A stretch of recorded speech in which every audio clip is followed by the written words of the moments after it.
Hi అండి. మా జాయ్సీకి homework అయితే స్టార్ట్ అయిపోయింది. తను ఒక 15-20 డేస్ అయితే స్కూల్కి లేట్గా వెళ్ళిందనమాట.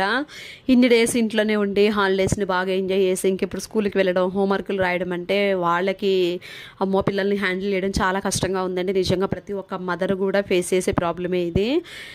వాళ్ళని స్కూల్కి పంపడం, వాళ్ళతో హోంవర్క్లు చేయించడం, వాళ్ళకి స్నాక్స్, టిఫిన్స్, లంచ్, డిన్నర్ ఇవన్నీ కూడా పెద్ద టాస్కేనండి నిజంగా మదర్స్కి. కొంతమందికి అయితే సపోర్ట్ ఉంటుంది, వాళ్ళకి కొంచెం పర్లేదు, కానీ సపోర్ట్ లేని వాళ్ళైతే ఇబ్బంది పడతారు. నేను కూడా మా ఇంట్లో అన్ని పనులు నేనే చేసుకుంటాను.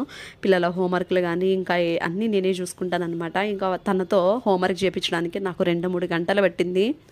ఇక తర్వాత తినడానికి ఏమీ లేదు కదా, మాకేమన్నా చేసి పెట్టి మమ్మీ అని అంటే ఇంకా స్నాక్స్ ఏమి లేవని చెప్పి ఏం చేయాలో తెలియక గోధుమ రవ్వను అయితే వాటర్లో ఒక 10-15 మినిట్స్ అయితే నానబెట్టేసి మిక్సీ బట్టి అందులో సాల్ట్ వేసేసి ఇంకా దోశలాగా అయితే వేసాను అనమాట. టేస్ట్ కూడా బాగుంటుంది. మొన్న తీసుకున్న నెయ్యితో అయితే వేసాను.